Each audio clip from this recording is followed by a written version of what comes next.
The government of Ghana has scheduled the 2023 edition of Green Ghana Day for June 9th under the auspices of the Ministry for Lands and Natural Resources. The event aims to restore the country's lost forest cover through aggressive afforestation and reforestation. In the previous editions, over 7 million and 24 million trees were planted, respectively, in 2021 and 2022. The survival rates for those years were 81% for 2021 and 72% for 2023. This resulted in over 23 million surviving trees.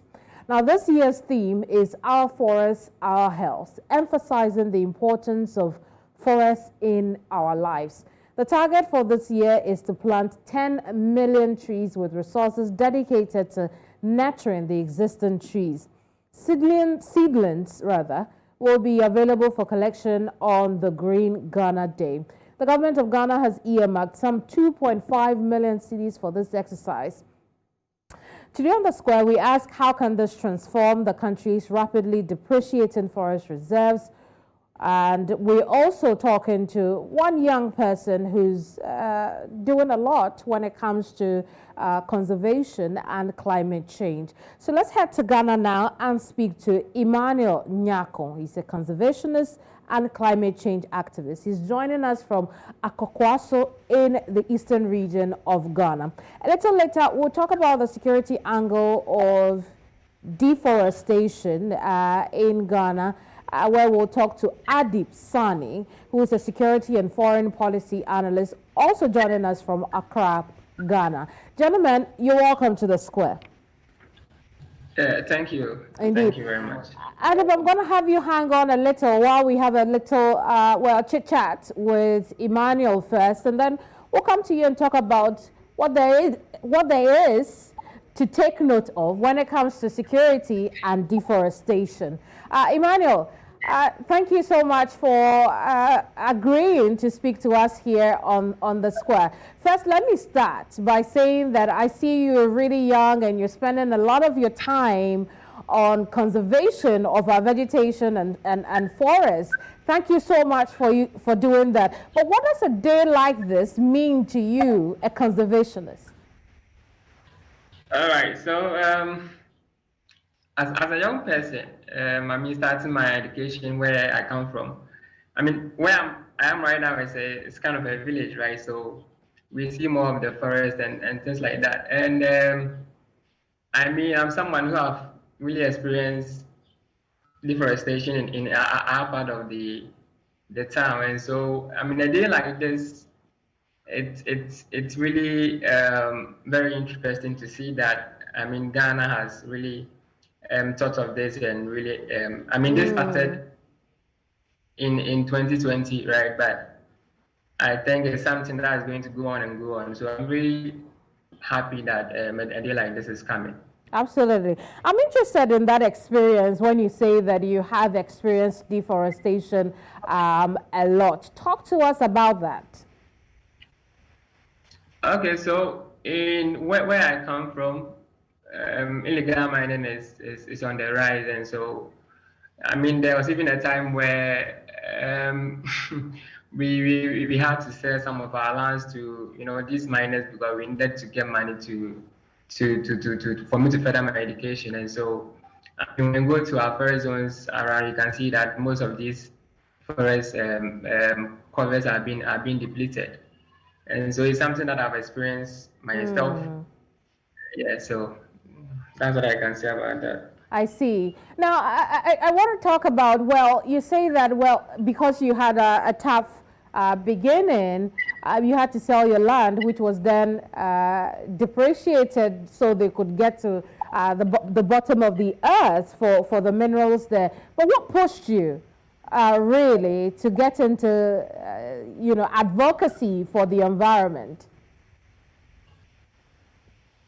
I've not been a pro, but I think when I was completing my university, I had this opportunity to partake in Millennium Ocean Prize competition, which is a global one. in which if you win, you get 5,000 USD to go into project to protect oceanic resources. And so that was when I was able to get the exposure. And now I'm also someone who really likes to help people whenever they do projects in relation to conservation. And so due to that, I've had the opportunity to meet some key people in this field, and that has enabled me to even I even joined Arusha Ghana, which is an association in Ghana which advocates for climate change, protecting natural resources and things like that. I see, but what made you want to start in the first place? What was the drive to make you say to yourself that, look, I want to protect the environment? Okay, so when we're young, there's a saying that when the last tree dies, the last man dies. And this saying is not just as it seems, but I am someone who do a lot of research myself, and I know the benefits of the environment to us as humans, right? Yeah, and so it's something that I love. I love the environment. I love animals. I love natural resources, and also due to the fact that I also had a study on renewable natural resources at the university. I mean, that gave me much more knowledge about how beneficial the environment is to us as humans. And we depleting this is like we killing ourselves.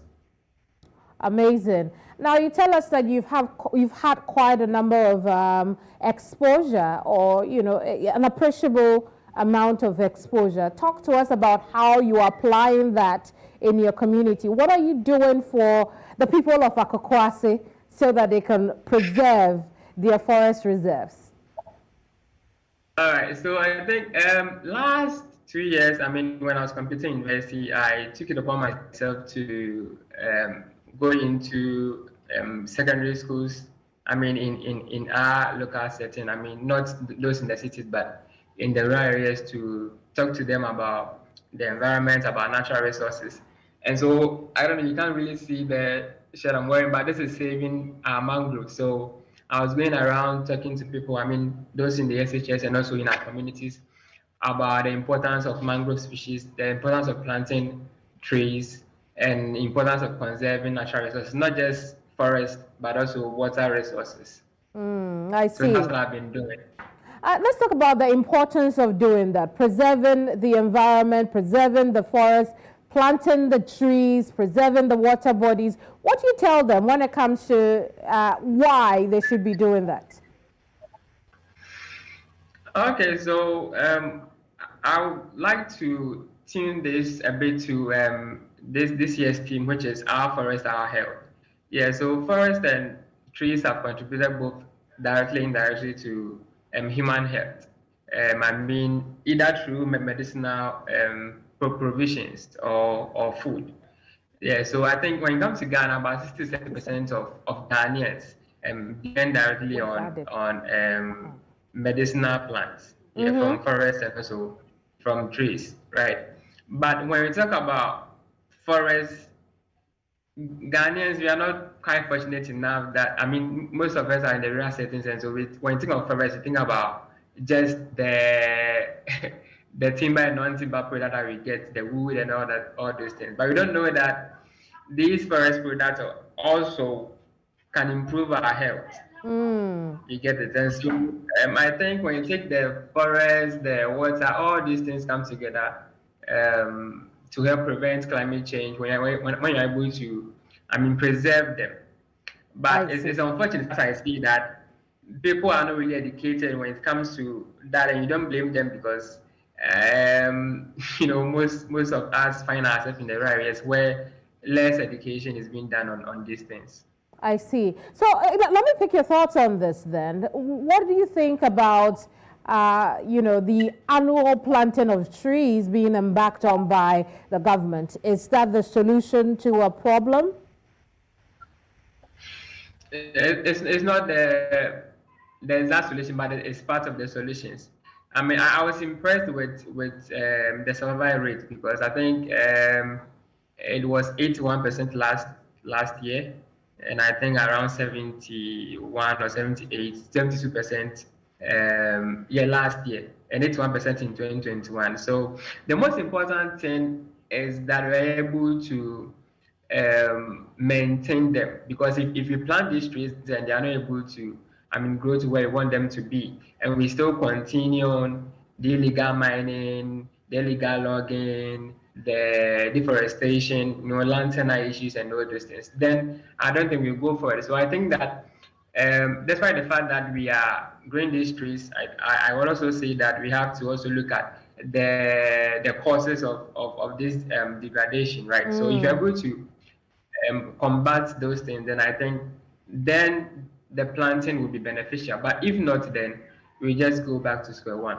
I see. Just quickly though, talk to us about what you think are the causes and what else you expect the government to be doing if it really wants to deal with, the deforestation situation in the country. I think in Ghana the major cause will be illegal mining. This is the most prevalent one, and this gold mines does not only affect the forest, but it also affects water bodies, right? And the lead that they use also, affects the fishes. It leads to fish kills, and it also affects some humans and even kills them, because when it comes to the rural setting, most of them take water from these rivers and streams that flows in the forest, right? So I think that the most prevalent or the most obvious cause of these ones is illegal mining, and so I hope that the government will put in. I know there are strategies and effort that are laid down to help curb this thing, but I hope that these laws will be enforced so that we can reduce this thing, because that is the major cause. There are illegal logging and other factors, but I know that the main cause of these things is illegal mining. It's illegal mining. I hope so too. Thank you so much, Emmanuel, for your time on the program today. You're welcome. Emmanuel Nyako is a conservationist and a climate change advocate. We've been talking about the deforestation situation in Ghana, as today is the eve of Green Ghana Day in the country. Now, let's move on to the rest of our conversation on deforestation in the country, trying to find out what the problems are, what the solutions could be, what else the government is forgetting. Adib Sani is a security and foreign policy analyst, is joining us from Accra, Ghana. Adib, thank you so much for your patience. And again, I should say that the security element there is not something that a lot of us think about. So you educate us. What exactly does deforestation have in common with security? Well, Keminni, thank you so much for the opportunity. That aspect of security is called human security, which was first put together in 1994 by the UNDP. And that talks about, freedom from want and all that. And it places priority on the human being. So, for example, health, the environment, politics, human rights, water, food, etc., are all aspects of human security, which is also based on the premise that by ensuring that people have freedom from want and can live peacefully and, of course, can have access to basic necessities of life, it invariably contributes to general, improvement in security. The issue of the environment, I must say, is something that we haven't really placed so much attention on for years on end. However, it would surprise you to note that there is more terrorist activity in areas that has the most deserts than areas where there are more trees. I'm yet to conduct that full-scale report to know, research to know why. But based on the information I have been privy to, look at the mapping, you would realize that there's more terrorist activity in places where there are no forests, and rather there are deserts all over the place. And when you look at the latest global terrorism index, when you look at the mapping, I think it would, to a very large extent, be consistent with what I am talking about. But So I wonder why. What makes deforested areas more attracted to terrorists or people involved in terrorism? Well, the environmental implications, especially on food, water, health, etc., as a result of deforestation. Mind you, a lot of the clashes we see between communities and the herders, who are mostly Fulani, is because of climate change, which is inextricably linked to the issue of deforestation, because the cows have no lands to graze. So they move towards the tropics, and when they do so, they come into contact with local people, and that is when you have them clashing. So you see there's an environmental link to it. Secondly, the opportunities available to you as a result of arable lands, if you are able to farm, cultivate, make money, and live, a productive life, is not as prevalent as it is where the area is very much deforested. Okay, so there is a link between the environment and our ability to counter violent extremism and to ensure a peaceful society for all to live in. And in Ghana particularly, it's surprising. We would say we are lucky to a very large extent because we don't have deserts in Ghana. Ghana is heavily forested. However, there's no room for complacency because I have some documents here that says that, for example, illegal mining, which is very common in Ghana and which is causing us a lot of problems. It says that, and this is according to, I think I've lost it. Sorry, I'm looking for. I see. While you look for that, I want us to look at illegal mining, illegal logging also in Ghana. We know very well that the attempts and efforts to mitigate these practices have always been done in collaboration with security forces. Now, if it is the case that there is some kind of connection between deforestation and terrorists, shouldn't that association have dealt with that situation in Ghana? Adib? You mean which association? The collaboration between the Lands and Natural Resources Ministry and the security corps in the country have always come together to fight illegal mining. They have always come together to fight illegal logging of wood. And so if that security element exists in the country where they realize that a lot of terrorists could find deforested areas a haven, would you then say that that association may have taken care of what could have been the problem? Okay, so recently I was at an event organized by the University of Energy where I spoke. In fact, the lands minister was there, the regional minister, some stakeholders, including small-scale miners, etc. They were all present at that event, and this issue came up. And what I have realized is the lack of commitment and perhaps lack of foresight, because we are yet to know that there is a direct correlation between environmental factors and security. And that is not what we are talking about today. But as security actors, we have warned over and over again, look, we need more action beyond the rhetoric. You just don't need to jaw. You need to walk. Unfortunately, we are not getting the necessary cooperation, also partly because some powerful people in society are involved in illegal mining, and it's very difficult for the security services to stop them. Sometimes they get to the mining site, a call is made to a big man who also calls another, then in the end it lands on the police commander's or military commander's phone. You have to leave because it is a big man.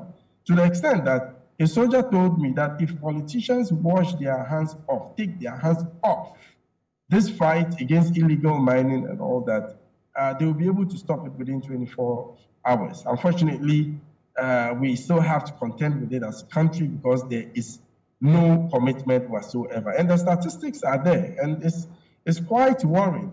According to the Interministerial Committee on Mining that was set up by the president, between 2017 and 2020, over 4,500 illegal mining sites were identified in Ghana. 19,000 acres of cocoa farms were destroyed by Galamsey in 2021 alone. That is according to Ghana's Cocoa Board. Then illegal mining activities have led to the pollution of water bodies in Ghana, with about 50% of our water bodies polluted. 50% of our water bodies in Ghana. And it also says that, and that is according to a report by the Global Forest Watch in 2019, that Ghana is losing its rainforest faster than any other country in the world. 2019, Ghana is losing its rainforest faster than any country in the world, compared to 2017, when Ghana saw a 60% increase in primary rainforest loss in 2018, the world's highest.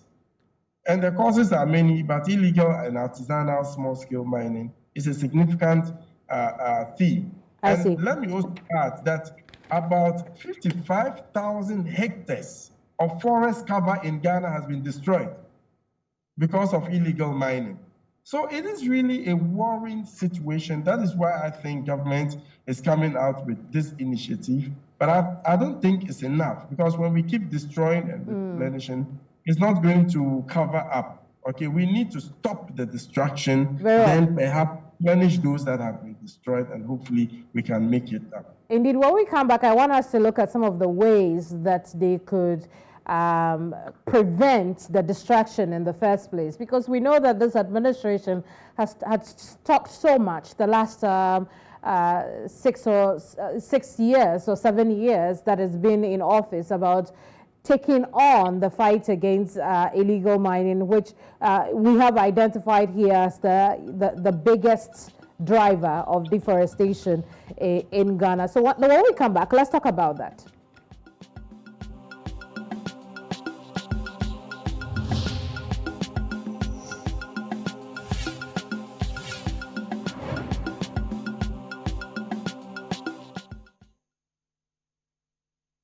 Our discussion today on The Square is about preserving the forests of Ghana, the vegetation of Ghana, the water bodies of Ghana, as the country looks to celebrate 2023 Green Ghana Day. Still with me here is Adib Sani, who is a security and foreign policy analyst. So far, Adib has been enlightening us about the need to acknowledge the security element in deforestation, or rather the security implication of deforestation for a country like Ghana. Adib, thank you so much for staying on with us. I want us to look now. We've talked about the security element, how it comes about. We've also looked at one of the biggest problems or drivers of deforestation, and the destruction generally of the environment in Ghana. What I want us to talk about now is why efforts towards mitigating illegal mining in the country haven't worked. Because then, if that is the situation, perhaps if those efforts work, then the security impact would also be mitigated. So talk to us about why it hasn't worked. Okay, so the former Minister of the Environment, Professor Frimpong Manson, recently made a number of startling revelations about how he was prevented from executing his mandate, not just as a Minister for the Environment, but also as the chairman of the Interministerial Committee on Illegal Mining in Ghana. He mentioned some powerful names, including the nephew to the president, who he alleged was calling him to intercede on behalf of a firm that was engaged in illegal mining. He spoke about the information minister, who was also embroiled in it, and even spoke about the fact that even the president's compound in his hometown, part of it was used for illegal mining, activities. Unfortunately, the system is engineered such that, when you make allegations, instead of the system going after those that the allegations have been made against to ascertain whether indeed what has been said about them is true or not, it rather targeted the accuser. And yesterday, the honorable former minister was arrested and bailed and cautioned and asked to reappear. So that encapsulates why we are not able to fight illegal mining in Ghana. I mean, but Adib, as it stands now, it remains some allegations, an allegation or a set of allegations, as the Office of the Special Prosecutor looks into it. And so, I'm a bit iffy about using that as the reason government efforts haven't worked so far.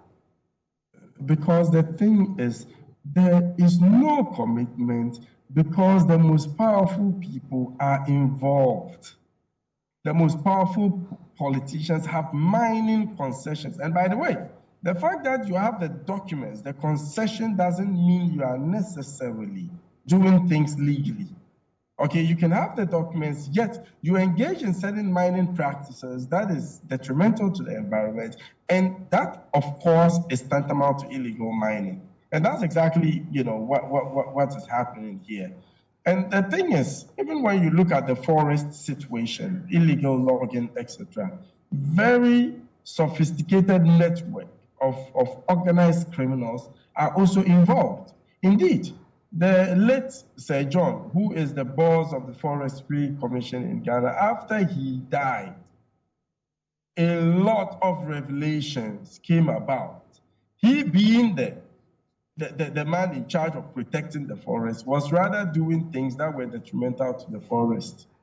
You see, so for me, as a security stakeholder and as someone who has followed this keenly, there is no commitment, whatsoever. And the thing also is that the over-politicization of a rather serious issue is what is also constraining us from dealing with the situation. Because for politicians, whatever they do all across Africa, what matters to them most is their political capitalization or votes. Whatever they do, that is the first thing that comes to their mind, not the protection of the environment, not the protection of the water bodies, nothing.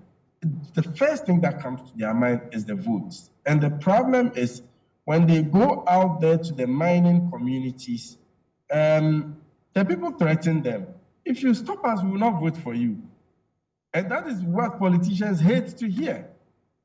And also on the heel of the fact that for a lot of these communities, mining is the mainstay. That is all they do. Their forefathers did it, their fathers did it, they are doing it, their children are learning. And it is greasing the local economy. So if government comes and says, stop mining, what are the alternatives? Are you giving them jobs? What are these jobs? Is it enough to be able to make them take care of themselves? Because miners tell me, and I've been to a number of mining sites, that look, there are some who make about 5,000 Ghana cedis, a day, just from mining. So what kind of things are you providing them as an alternative source of livelihood so they leave the mining sites? And by the way, another thing is, for a lot of these mining sites, there are guns, illegal guns, including AR-15s, AK-47, G3 rifles.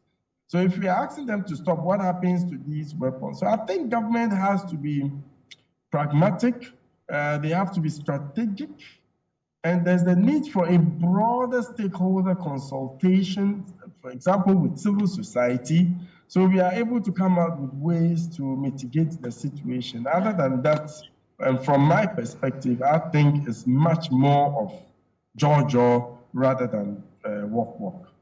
Well, I don't know how I feel about, well, not that it matters, but I don't know how I feel about broader consultation, pragmatic measures, Because those are things that we've spoken about time without number.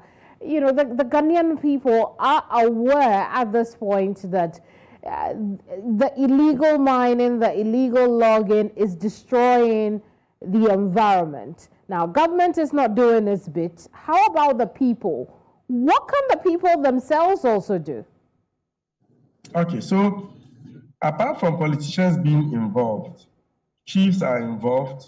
In fact, a lot of them sell the cocoa farms to the illegal miners, even the people.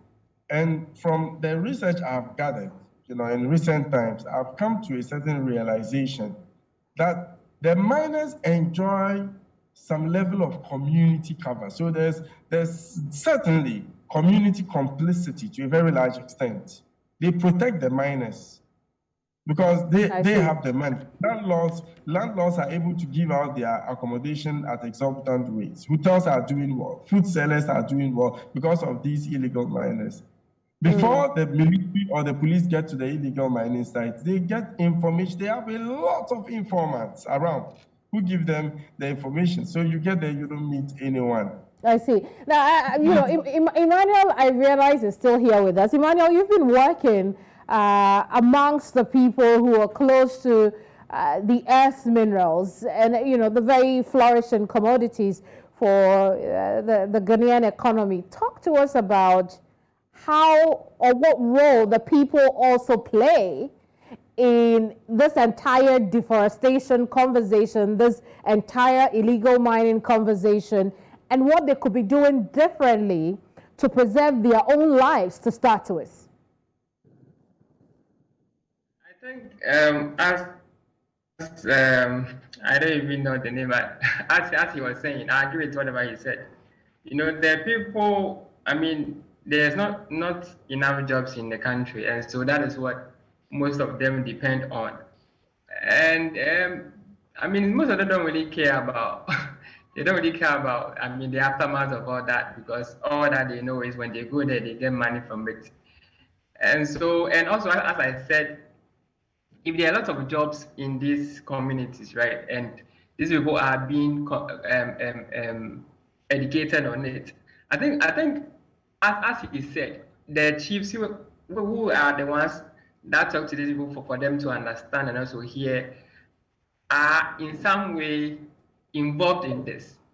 And so they won't even advise their people to stay away from these things. And so it's very difficult for these people to stop this illegal mining activities, because those who are up there are involved in this. And so I think that if there are lots more jobs in these communities, and also if these people are being educated on the impact of this thing, then that's when they can, consider. And I see, but Emmanuel, don't the people, let's say Akokwasi, don't the people of Akokwasi realize, that the loss of the vegetative cover and the mining that goes on is affecting their own lives, the drinking water that they get, the loss of value for the soil is no longer giving them as much food on their farms as they used to.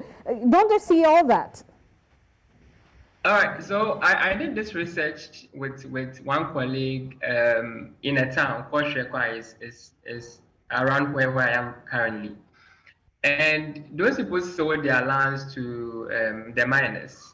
And as of now, they have no lands to grow their crops and that, and so they were complaining that they don't get food to eat and all of that. So what I would say is, our course, for instance, currently there are some NGOs who are currently in town trying to talk to farmers to sell their lands, because they said they've seen some, gold and other mineral resources around. And one funny thing is, these people are very happy. They are happy that they're going to sell their lands because they know they are going to get money out of it. And I don't know, but most of them don't really care about the impact that they are going to have. They don't really think about the future generation. All they know is they're going to get money, and that's all that they need. I think that it's a very big issue.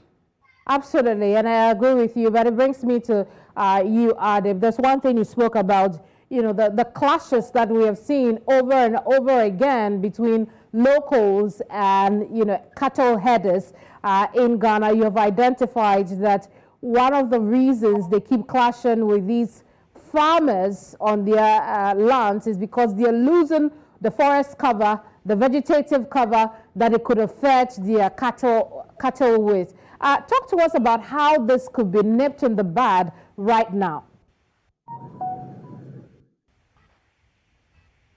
Keminni, are you referring to me, please? Yes, I'm referring to you, Adib. I want us to talk about the headers and the farmers' clashes that have become a problem in Ghana because of the loss of vegetation for the cattle headers to use. On Tuesday, I held a news conference at the International Press Center in collaboration with a number of stakeholders, including the Cattle Ranchers Association, the cattle farmers, women in small-scale livestock farming, and a whole lot, including also the Ghana National Council of Fulani Chiefs, Tabital Kulaku, etc. And it was about the same issue, the clashes and the number of their people they killed because of stereotypes, because of false allegations of robberies, destruction of farms, etc. And I think it's a major security issue that is not only constricted to Ghana, but it's a wider West African problem. And most of the problem I indicated has got to do with the environment. Climate change is real. Climate change is destroying communities. It's causing insecurity. It's causing wars. So if we are able, and I must add that it hasn't been so much of a priority to a lot of countries within the West African sub-region. I mean, they're talking about different issues. And so when you talk about climate change, they go like, my brother, we don't even have where to sleep. There's no the health picture is poor. Yeah, the bread and butter issues, right, come to the fore before the future. Gentlemen, thank you so much for your time here. Adib Sani is a security and foreign policy analyst. Emmanuel Nyako is a conservationist and climate change advocate. Both of them joined us from Ghana. Thank you so much for your time, gentlemen. I appreciate your insights on the subject matter. That'll be all this week on Village Square Africa. But next Monday, we'll be here with another brilliant conversation. You want to join us for that. In the meantime, if you miss any of our episodes, it's always on YouTube. Just search News Central and search Village Square Africa on our page. I hope you have a wonderful weekend. I will see you when I do. Bye-bye.